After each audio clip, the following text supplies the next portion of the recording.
Brother Aqeel, tell me, Alaikum. Alaikum assalam wa rahmatullah. How did your journey to Islam begin and when? Alhamdulillah. I think there's whenever someone asks a question, it's always different because you remember different points. Yeah. But I suppose, all right, when I was a child, we were brought up as Christians. We used to go to church on a Sunday, christenings and that kind of stuff. And I remember kind of like always wondering why everything in church was white and it didn't match who we were.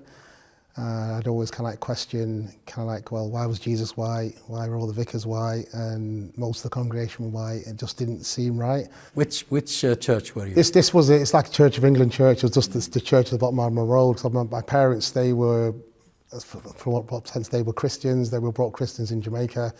And that was just the way it was.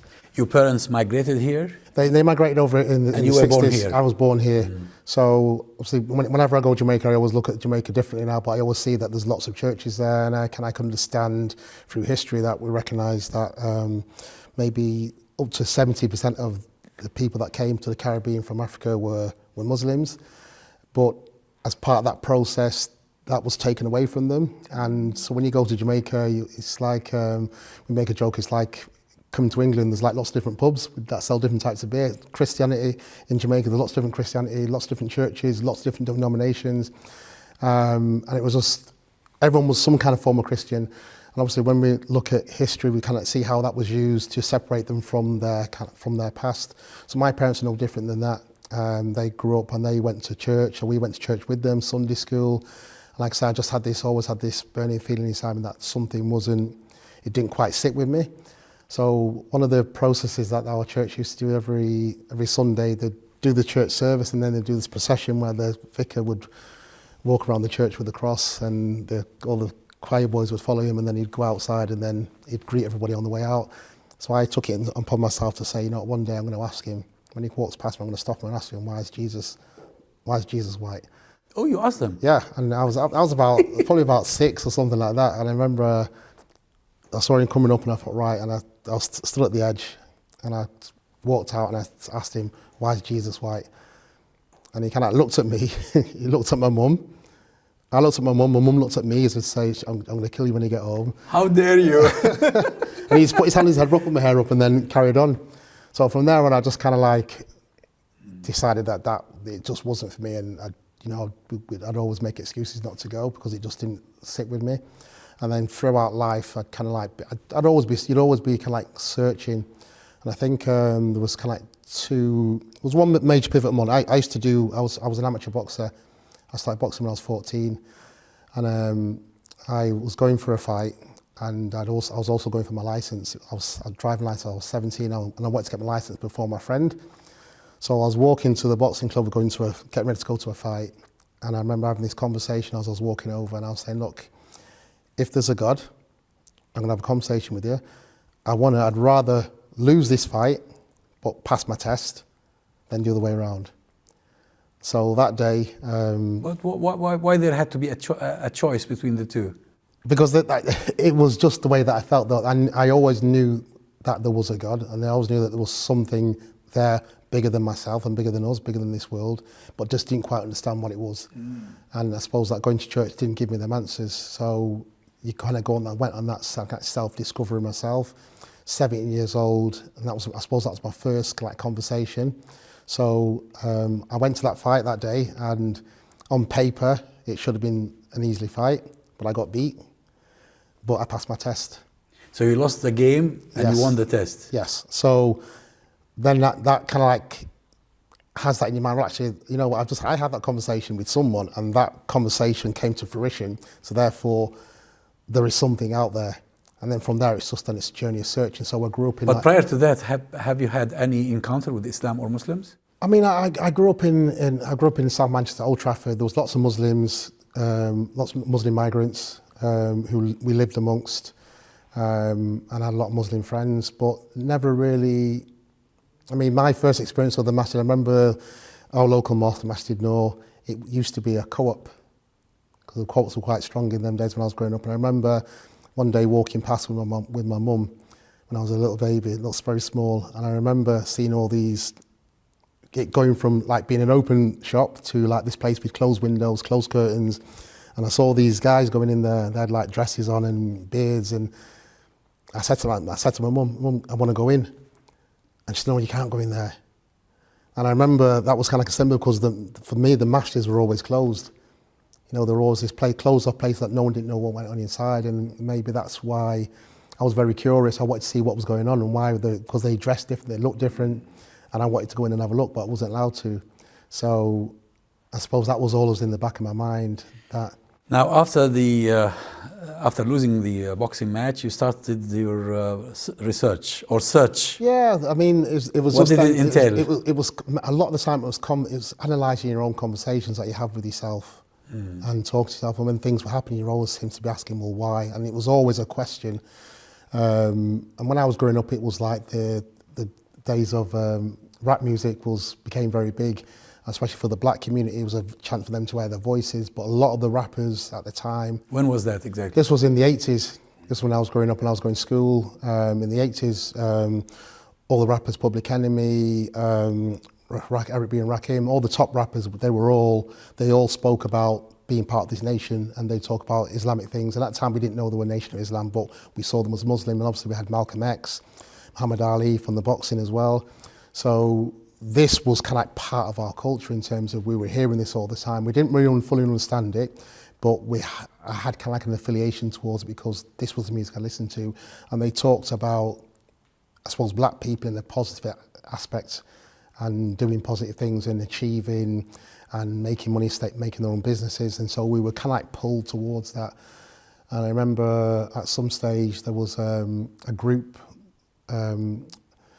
who were what we know as Nation of Islam, but they set up from the UK. So they were English guys, black, Afro-Caribbean. Suited. In the suits, yeah, but they came and gave a talk at one of the local centres, and they'd invited all the black community in, and they were talking quite passionately about Islam and being Muslims and praying and all this kind of stuff, and it just really struck a chord with me. But I knew that there was still something not right, because for me, whatever religion was the right religion, it was a religion that was open for everybody. It wasn't just for a particular type of people from any particular group. It was open for everybody and everyone would be welcome. And although a lot of the things that they said struck a chord and it felt really nice, I knew there was something missing from that puzzle because it didn't include everybody. And so the search kind of continued. And I suppose just from there, I was a doorman at the time. I was working in nightclubs, and a lot of the guys that I was working with, they were Asian men, Muslims, and I got quite friendly with one of the brothers. Muslim men in nightclubs? Working on the doors at nightclubs, yes. Yeah. Obviously, we laugh a bit at it now, but at the time it was there for a reason. So I got one of the brothers, he'd kind of gone through a bit of, his family had gone through a bit of revolution in terms of how they thought about religion. His parents had been to Hajj, just come back from Hajj, and so that had changed the whole set of the family, and they became more religious. So we started to have lots of conversations about Islam and what it taught and what it was, and this was where I really started to kind of like get really intrigued, and I started to meet a lot of new Muslims. So one of my friends, he converted to Islam. He was a Jamaican guy. We grew up with him. And at the time, we thought that Islam was a religion for Pakistani people. So when I'd heard that this guy... And some people think it's for the Arabs. Yeah, exactly, yeah. So I went out to go and find him to find out what's going on, because, you know, you're not only changing your religion, but you're changing your culture. And I went and found this brother, and we'd end up talking for like literally hours. Wherever we met, we'd just talk, we'd just stop and we'd talk, and he'd explain what he knew about Islam and what Islam meant. And then the pieces of the jigsaw puzzle started to fall into place. And then I met a couple of revert brothers who were white English brothers who, you know, one of them he was a geologist. He had a really big job in Singapore, chauffeur, big house, servants. And he embraced Islam, found Islam, embraced Islam, and came back to the UK, left it all behind, came back to the UK. And I was just intrigued as to why he'd give all that up. because obviously our values is based on money and earning money and being in a good job, but he'd given it all up to come back to England because he'd converted to Islam. And one of the things that I found was that, you know, in all the years, lots of people come and give you dawah and tell you this about Islam, tell you that about Islam, but the dawah they gave doesn't match their personality or who they were. I'm a person that I like to, when I speak with somebody, I'm looking in your eyes and I'm seeing who you are as a person. And if they don't match up, then it can I take a step back. But what I found with these guys was that these two particular brothers, and hopefully they won't see this because they'll probably get embarrassed now, but I saw that they had, in their eyes, they were what I understand to be sakina. They had total peace. And that is what I wanted. And when I saw that, that's when I said, you know what, I'm going to become Muslim. So this was really incremental, step by step. Yeah. One influence after another. Yeah.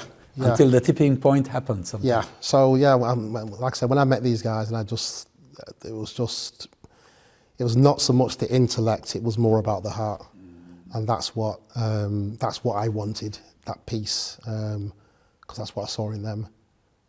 But like I say, I'd made that decision then, but it still took me a while to before I'd actually took my shahada. How long did it take? Probably about 8 years.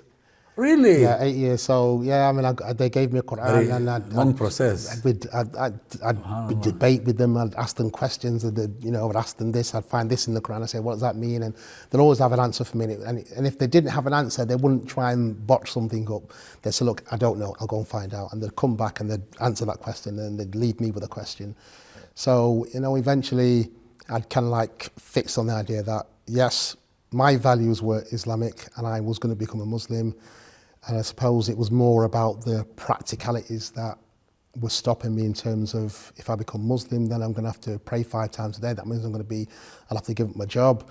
I'm going to have to give up everything because I'm going to be in the mosque all the time, because prayer's going to take so long. So I was equating it to how it was in church. So I'd be going to church 5 times a day. But then that's my thought process. So it's like trying to get everything prepared. And in your mind, you're trying to think, okay, I've got to get everything perfect for you to take the shahada. And obviously now we know that it's about take the shahada, then you take them small steps and everything will fall into place. But at the time, you don't see that. You don't want to be a hypocrite. You don't want to jump into it and then fall out.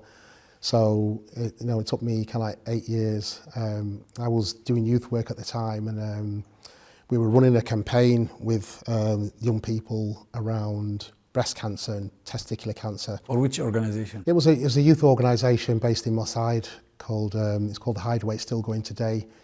And we were running this campaign trying to get. So it's a Muslim NGO. No, it's just it's actually a church-based organisation, but basically no faith, but it's just set up by the church. But they were quite active in the community. They've been active in that community for quite a few years and got a very good reputation.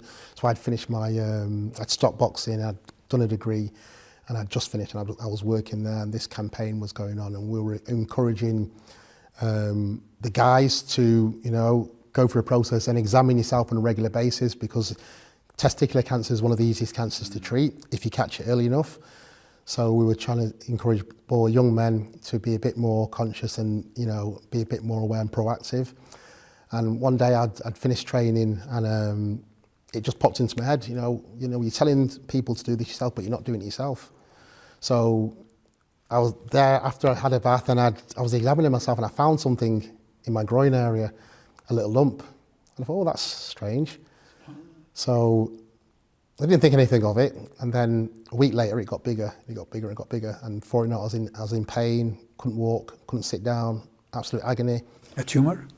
No, well, I went to my doctors and he said, look, it's just, it's an ingrown hair. And because of that, it's infected some kind of a tract in there. So therefore it's just swelled up. Give me some tablets. And it went down. Alhamdulillah. Alhamdulillah, I was like, yeah, because obviously it was very sensitive and I was quite nervous about having any kind of problems down there. And then about 3 weeks later, same thing happened again. And it happened 3 times. Every time it got to the point where it was so painful that he was talking about, sticking a needle down there, I'd make dua. I said, please God, look, just take this away from me. And it would always go. But on this one occasion, he said to me, look, this keeps happening. You need to go and have an operation. Now at the time, I said this is the time my friend his mother had just come back from Hajj, and he'd brought me a book, like a really little booklet, which was How to Live a Peaceful Life according to Islam. And it was all about having tawakkul in Allah, that everything is written, and that whatever's written has been written 50,000 years before the heavens and the earth was created. So whatever's going to happen, it's been ordained that way, so don't worry. So I had to go for this operation, and obviously going on an operating table, being put out, you're very nervous, but because of the sensitive area where it was, it made it actually, I was even more nervous. But every time I got worried, I just opened this book and just read this book, and it just put me at ease. And I remember being in the hospital ward, and I'd got there late, so I was put to the end, the last, and I was in the bed, and every now and again I'd hear someone getting wheeled out, and I'd look out and see someone else going in there and someone else coming back. And I'm thinking, oh, just read the book, just read the book. Just remember, it's already written, whatever's going to happen is going to happen. So the doctors, they came and examined me, they marked me where this problem was, and they was right, we'll have you in a minute. And when they were wheeling me through, they were just about to inject me, and he said, right, just let me check again. And he's examined me, and he couldn't find the problem. Really? Couldn't find the problem. Disappeared? Gone. And he went and got another doctor, and they were, trying to find this problem, and they couldn't find it. It'd gone. So he said, look, we can't do the operation because we don't know where it is. It's not there, but if it comes back, then just give us a call. We'll put you straight in. So they wheeled me back to the ward, and I stood up and I said, you know what, this is a sign. How many times is Allah going to ask me? How many times is he going to ask me? And I just got on my phone from my right, said, right, Muz, I'm going to come and take my shahada. So I went and met with him, and he didn't feel confident giving me the shahada, so we went to another brother. And although it's really nothing, it's between you and Allah. But the thing is this, though, is that a lot of the time people don't have the feel that they're not worthy a lot of the time, and this is from the Muslim community. They feel it's not worthy responsibility. It's a big responsibility, and they don't feel worthy of it. So he took me to somebody else, and I took the shahada with this person. Then we came to Disbury, took shahada here, and yeah, alhamdulillah. When was that? This was about 19 years ago. Yeah, alhamdulillah. What was the impact on your family? I mean, family, it was, I suppose because it was incremental, and my thought process had been changing over a long period of time. They could observe it. Yeah, and so in that time, my mum and dad, they just moved back to Jamaica the year before. So I called my mum and I said, look, Mum, I've just become Muslim.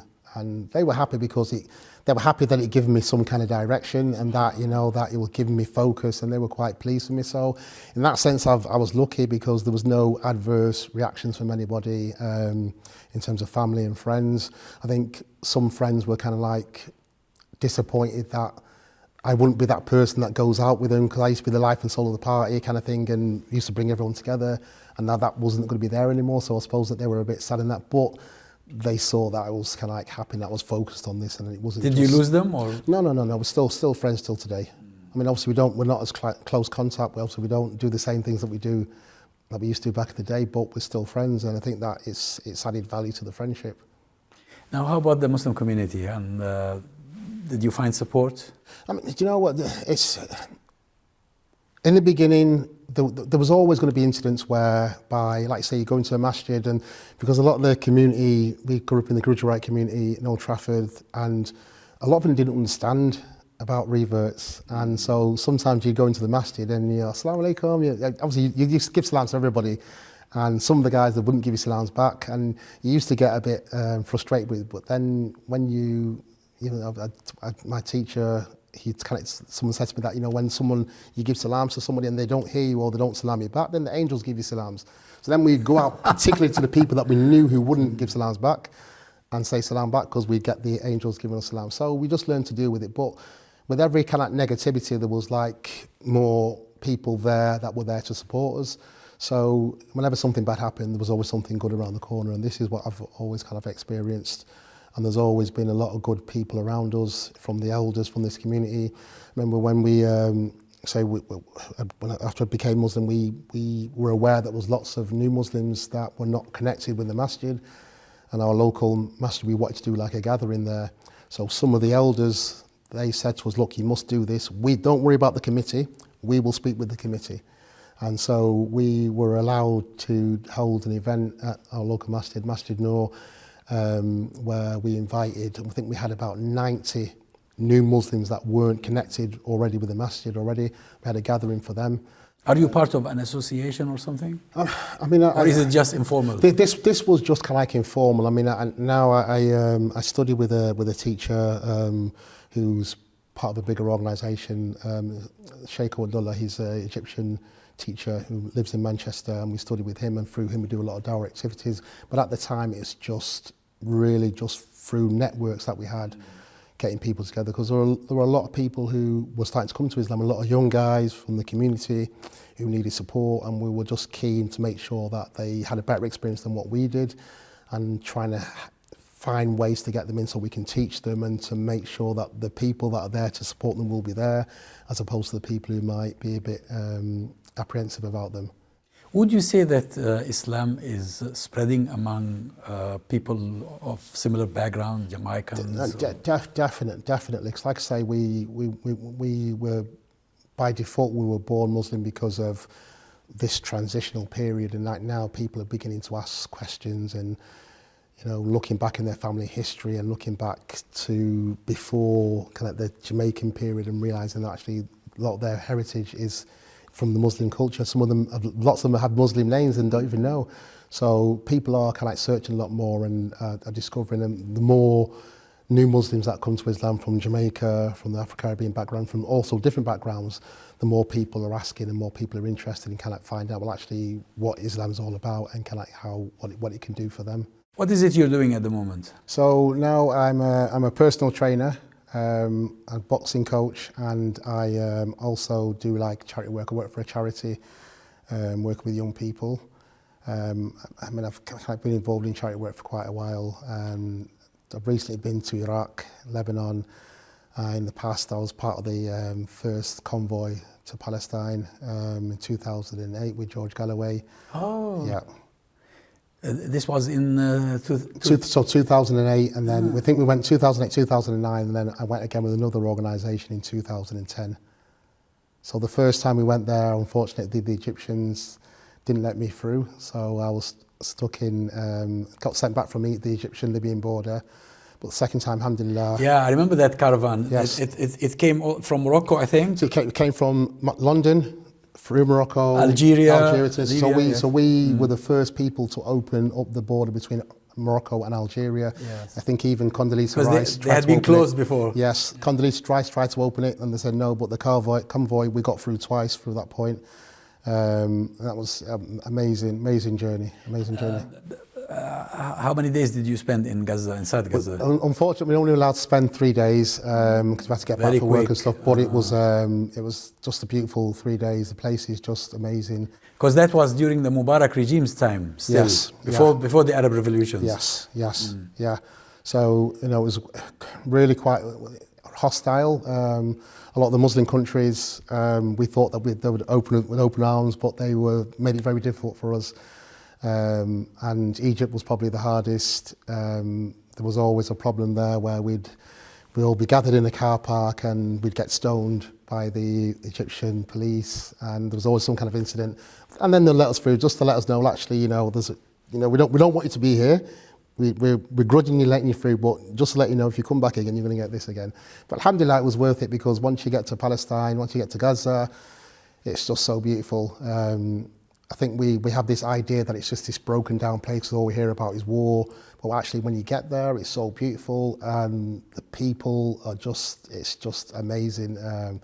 Talking about it now, my heart is beating because it's just such a beautiful place. So would you go again? Definitely. They promised us, when we went there, they promised us Palestinian passports, and we're holding them to that they will give us Palestinian passports and dual nationality, inshallah. Actually, they gave some on some of the trips. They did, yes. They gave some. Yes. I remember Sister Yvonne Ridley told me she was given, alhamdulillah. She handed over Palestinian passport. Yeah, this is what we're looking for, inshallah. Inshallah. Well, let's hope it's soon liberated and we can all go together. Inshallah, look forward to that. Inshallah. Jazakallah khair. Well, Brother Aqeel, thank you very much. It's been a pleasure talking to you. Jazakallah khair. Assalamu alaikum. Alaikum assalam.